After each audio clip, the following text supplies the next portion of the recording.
नमस्कार, मैं हूं संजय शर्मा। आप देख रहे हैं 4PM न्यूज़ नेटवर्क। 2024 के लोकसभा चुनाव में अब एक साल से भी कम समय का वक्त बचा है।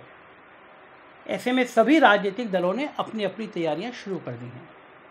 एक और विपक्ष जहां एकजुट होकर नरेंद्र मोदी को सत्ता का सिंहासन से दूर करने की योजना बना रहा है, तो वहीं दूसरी ओर भारतीय जनता पार्टी एक बार फिर से मोदी मैजिक के सहारे ही सत्ता की चाबी पाना चाह रही है। हालांकि इस बार मोदी मैजिक 2014 और 2019 जैसा नहीं है और इस बात से साहेब भी बड़ी भांति वाकिफ हैं। तो वहीं विपक्ष भी इस बार पूरी तैयारी के साथ मुकाबला करने की जुगत में लगा है। इस बीच भारतीय जनता पार्टी और साहेब के लिए नीतीश कुमार एक बड़ी चुनौती बनते दिख रहे हैं। आपको याद होगा, अगर आप 1-1.5 साल पहले किसी से पूछें कि 2024 के चुनाव का आप क्या सीन देख रहे हैं, तो ऐसा कोई व्यक्ति नहीं होगा जो ये कहता हो कि चुनाव कहाँ होंगे, एक तरफा चुनाव है, मोदी जी फिर आएंगे। तब लगता नहीं था कि मोदी जी को कोई चुनौती दे सकता है। लेकिन नीतीश कुमार ने बाजी पलट दी। नीतीश कुमार सरकार से अलग हुए और नतीजा सामने आया कि पूरे देश में विपक्ष में मजबूती आ गई, अचानक मजबूती आ गई। सबको दिख रहा है कि बिहार में होने क्या जा रहा है। खुद अमित शाह कह चुके हैं कि बिहार में 3 ताकतें हैं, एक भारतीय जनता पार्टी, एक लालू यादव, तेजस्वी यादव और एक नीतीश कुमार। जहां 2 मिल जाते हैं सरकार बना लेते हैं। इस बार तेजस्वी यादव और नीतीश कुमार एक जगह दिख रहे हैं और नीतीश ने पूरा गेम देश का चेंज कर दिया है। भले नीतीश कुमार खुद को प्रधानमंत्री बनाने की दावेदारी से लगातार अलग करते रहे हों, लेकिन पिछले साल एनडीए से नाता तोड़ने के बाद से नीतीश कुमार पूरी शिद्दत के साथ प्रधानमंत्री मोदी को मात देने के लिए जुट गए हैं। एनडीए से अलग होने के बाद नीतीश कुमार लगातार मोदी के खिलाफ विपक्ष को एकजुट करने में लगे हैं। इसके लिए वो उत्तर से लेकर दक्षिण तक हर विपक्षी दल के पास जा रहे हैं और इस दौरान सिर्फ उड़ीसा को छोड़ दें तो उन्हें हर जगह से समर्थन भी मिलता हुआ दिख रहा है। बस उड़ीसा में बीजू जनता दल के मुखिया और राज्य के सीएम नवीन पटनायक ने नीतीश बाबू को निराश किया या ये रणनीति पे अपनाए कि जब तक लोकसभा चुनाव 1-2 महीना नहीं बचता तब तक पटनायक साहब मोदी कैंप में ही दिखना चाहते हैं। बाकी अधिकांश विपक्षी दलों ने नीतीश से हाथ मिलाने की बात कही है। यही वजह है कि नीतीश को विपक्षी एकता का प्रमुख सूत्रधार माना जा रहा है। इस बीच अब एक खबर ये भी आ रही है कि नीतीश पीएम मोदी को चुनौती देने के लिए उनके सबसे मजबूत किले और सीएम योगी की सत्ता वाले राज्य उत्तर प्रदेश से लोकसभा चुनाव में ताल ठोक सकते हैं। ऐसी चर्चाएं उठ रही हैं कि नीतीश कुमार 2024 के लोकसभा चुनावों में उत्तर प्रदेश की फूलपुर लोकसभा सीट से चुनाव लड़ सकते हैं। फूलपुर वो ही लोकसभा सीट है जिसका प्रतिनिधित्व देश के प्रथम प्रधानमंत्री पंडित जवाहरलाल नेहरू किया करते थे। इसके अलावा देश के एक और प्रधानमंत्री विश्वनाथ प्रताप सिंह भी इस लोकसभा क्षेत्र से संसद पहुंचे थे। ऐसे में इस देश को 2-2 प्रधानमंत्री देने वाली सीट से नीतीश कुमार भी 2024 में पीएम मोदी के सामने चुनौती पेश कर सकते हैं। वैसे नीतीश कुमार के फूलपुर से लोकसभा चुनाव लड़ने की अटकलों को लेकर बाजार बहुत पहले से गर्म है। नीतीश कुमार जब एनडीए से नाता तोड़कर पहली बार दिल्ली आए थे तो उस समय समाजवादी पार्टी के प्रमुख अखिलेश यादव से उनकी मुलाकात हुई थी। उसके बाद से ही नीतीश कुमार के फूलपुर से चुनाव लड़ने की खबरें सामने आई थी। इसके बाद जेडीयू के राष्ट्रीय अध्यक्ष राजीव रंजन सिंह उर्फ लल्लन सिंह ने भी ये बात कही थी कि हो सकता है कि 2024 में नीतीश कुमार फूलपुर लोकसभा सीट से चुनाव लड़ें। हालांकि उन्होंने ये कहते हुए बात को टाल भी दिया था कि अभी लोकसभा चुनाव में काफ़ी समय है। अब एक बार फिर इस बात को हवा मिलनी शुरू हुई है क्योंकि यूपी में जनता दल यूनाइटेड के नेता और पूर्व बाहुबली सांसद धनंजय सिंह का कहना है कि प्रदेश के पार्टी कार्यकर्ता चाहते हैं कि नीतीश कुमार यूपी में फूलपुर से चुनाव लड़ें। धनंजय सिंह ने कहा कि भारतीय जनता पार्टी को सत्ता में तीसरी बार आने से रोकना जरूरी है। ये वही धनंजय सिंह हैं जो योगी आदित्यनाथ के बेहद करीबी हैं।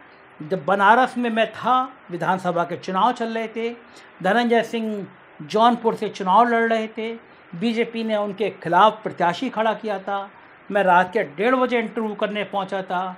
धनंजय सिंह ने कहा कि भली भाजपा मेरे खिलाफ लड़ा रही हो, लेकिन हम योगी आदित्यनाथ की टीम का हिस्सा हैं और योगी जी को मुख्यमंत्री बनाएंगे, जरूर बनाएंगे।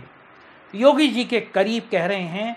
अब धनंजय सिंह जो योगी जी का करीबी कहते हैं खुद को, वो कह रहे हैं कि भाजपा को सत्ता में तीसरी बार आने से रोकना जरूरी है। ये एक और संदेश आ रहा है, दिल्ली दरबार का तापमान बढ़ाने के लिए ये संदेश भी जा रहा है कि योगी के करीबी क्यों कह रहे हैं कि बीजेपी तीसरी बार दिल्ली में सरकार ना बना पाए। विपक्षी एकता के बिना ये संभव नहीं दिखता। अगर विपक्ष एकजुट हो जाए और चुनाव एनडीए बनाम यूपीए हो जाए तो पीएम मोदी और भाजपा को हराया जा सकता है, धनंजय सिंह कह रहे हैं। धनंजय सिंह ये भी कह रहे हैं कि नीतीश कुमार विपक्ष के सभी नेताओं को एक मंच पर लाने की कोशिश कर रहे हैं। उन्होंने बसपा के भी विपक्ष मोर्चे में शामिल होने की उम्मीद जताई। जेडीयू नेता धनंजय सिंह ने कहा कि मजबूत विपक्ष देश की जरूरत है। यूपी विधानसभा में सपा ने अच्छा प्रदर्शन किया था, इस कारण सपा के सदस्य विधानसभा में बढ़ गए हैं। उन्होंने कहा कि यूपी में यदि विपक्ष एकजुट होकर चुनाव लड़ता है तो 50 से अधिक सीटें जीती जा सकती हैं। धनंजय सिंह का मानना है कि यूपी, बिहार और झारखंड में लोकसभा की 134 सीटें हैं। इनमें से अगर हम 60 से 70% सीटें जीत लेते हैं तो भाजपा चुनाव हार सकती है। उन्होंने कहा पश्चिम बंगाल, उड़ीसा, तेलंगाना, आंध्र प्रदेश, तमिलनाडु, कर्नाटक और केरल आदि राज्यों में भाजपा कहीं नहीं है। अगर हम 3 राज्यों उत्तर प्रदेश, झारखंड, बिहार में अपनी रणनीति में सफल हो जाते हैं तो भाजपा 200 से अधिक सीटें हासिल नहीं कर पाएगी। धनंजय सिंह ने कहा कि यूपी में हमारी तैयारी चल रही है और करीब 6 सीटों पर जनता दल यूनाइटेड अपने उम्मीदवार को उतार सकती है।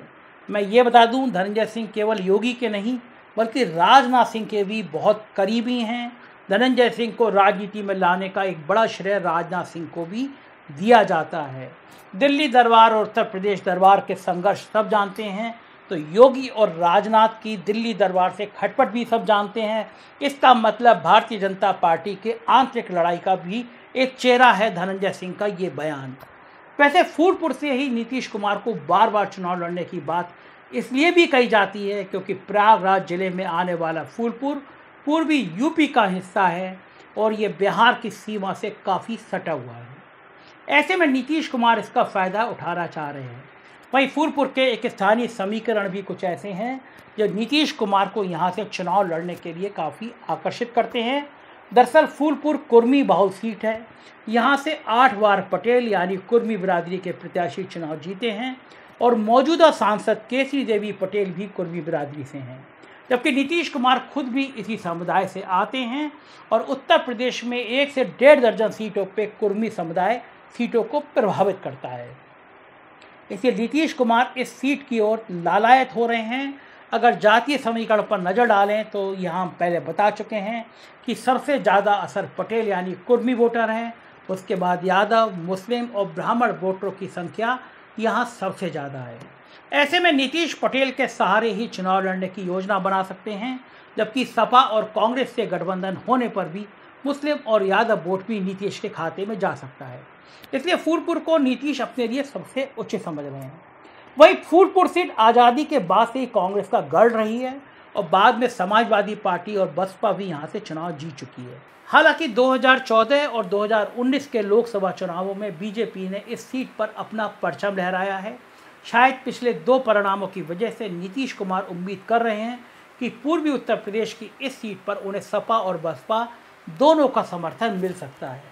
दूसरी ओर फूलपुर लोकसभा सीट से चुनाव लड़कर नीतीश कुमार प्रधानमंत्री मोदी को भी सीधी चुनौती देना चाहते हैं, क्योंकि फूलपुर पीएम मोदी के संसदीय क्षेत्र वाराणसी के पास है। ऐसे में नीतीश कुमार सीधे नरेंद्र मोदी का मुकाबला लेने वाली छवि बना सकते हैं, जो कि राष्ट्रीय स्तर पर उनकी इमेज को मजबूत करेगी। इसके अलावा बिहार की सीमा से लगे उत्तर प्रदेश की लोकसभा सीट पर भी नीतीश के चुनाव लड़ने का असर हो सकता है, जिसका नुकसान भाजपा को उठाना पड़ेगा। इसके अलावा एक अन्य पक्ष ये भी है कि नीतीश के फूलपुर से चुनाव लड़ने की वजह को मजबूत करता है। दरअसल भारत की राजनीति में ऐसा माना जाता है कि दिल्ली का रास्ता यूपी से होकर गुजरता है और शायद यही वजह है कि देश को सर्वाधिक प्रधानमंत्री उत्तर प्रदेश ने ही दिए हैं। यानी देश की अधिकतम प्रधानमंत्री ने यूपी को ही संसद में प्रतिनिधित्व किया है। शायद ये वजह रही कि नरेंद्र मोदी ने भी 2014 के लोकसभा चुनाव में एनडीए का पीएम उम्मीदवार घोषित होने के बाद अपने गृह राज्य गुजरात के साथ साथ उत्तर प्रदेश का रुख किया और यहाँ की वाराणसी सीट से भी चुनाव लड़ने का फैसला किया। और बाद में दोनों क्षेत्रों से चुनाव जीतने के बाद भी मोदी ने गुजरात की बड़ोदरा सीट को छोड़ दिया और यूपी के वाराणसी सीट को अपना लिया। ऐसे में नीतीश कुमार भी मोदी और अन्य प्रधानमंत्रियों की तरह उत्तर प्रदेश से ही चुनाव लड़ने की योजना बना रहे हैं, क्योंकि ऐसा करने से नीतीश कुमार का राष्ट्रीय राजनीति में भी कद बढ़ेगा और वो मोदी को सीधे चुनौती दे सकेंगे। इसलिए नीतीश कुमार यूपी से चुनाव लड़ने की योजना बना रहे हैं और फूलपुर उनके लिए सबसे उचित क्षेत्र साबित होगा। हालांकि अगर नीतीश कुमार 2024 के लोकसभा चुनाव मैदान में उतरते हैं तो ये उनके लिए भी आसान नहीं होगा कि नीतीश कुमार एक लंबे समय से सीधे तौर पर चुनावी मैदान से बाहर हैं। 8 बार बिहार के मुख्यमंत्री पद की शपथ ले चुके नीतीश कुमार अंतिम बार 2004 में किसी तरह के चुनावी मैदान में उतरे थे। उसके बाद से वो लगातार विधान परिषद के रास्ते से मुख्यमंत्री की कुर्सी पर बैठते रहे हैं। अगर नीतीश कुमार के चुनावी इतिहास पर नज़र डालें तो वो साल 1989, 1991, 1996, 1998, 1999 और 2004 वो लगातार 6 बार लोकसभा के सदस्य रहे।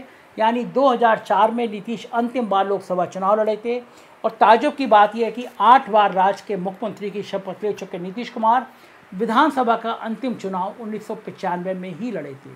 यानी 2004 का लोकसभा चुनाव नीतीश का किसी भी तरह का अंतिम चुनाव था जिसमें वो जनता के बीच जाकर लड़े थे।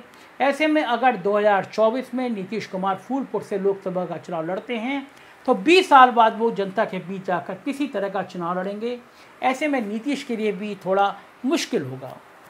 फिलहाल अभी लोकसभा चुनाव में वक्त है और अभी तक नीतीश कुमार या जेडीयू की तरफ से ऐसी कोई आधिकारिक घोषणा नहीं हुई है कि नीतीश चुनाव लड़ेंगे या नहीं। हाँ, इतना ज़रूर है, अगर नीतीश कुमार फूलपुर से लोकसभा चुनाव लड़ते हैं तो बेशक ये साहब और भाजपा के लिए एक बड़ी चुनौती होगी, क्योंकि फूलपुर से नीतीश के चुनावी मैदान में उतरने से नीतीश सिर्फ एक सीट पर नहीं बल्कि उत्तर प्रदेश की 1.5 दर्जन से अधिक सीटों पर अपना प्रभाव छोड़ेंगे, जिसका असर बिहार से लेकर उत्तर प्रदेश तक में होगा। साथ ही प्रधानमंत्री मोदी को भी सीधी चुनौती देने से नीतीश का अपना भी कद राष्ट्रीय स्तर पर काफ़ी मजबूत होगा। फिलहाल अभी ये सब कयास हैं, आने वाले में वक्त में क्या होगा ये 4 PM बताएगा, वक्त बताएगा। आप देखते रहिए 4 PM। हमारे कुछ और राज्यों में चैनल हैं 4 PM यूपी, बिहार, गुजरात, कर्नाटक, उन्हें भी सब्सक्राइब करिएगा। शुक्रिया, थैंक यू।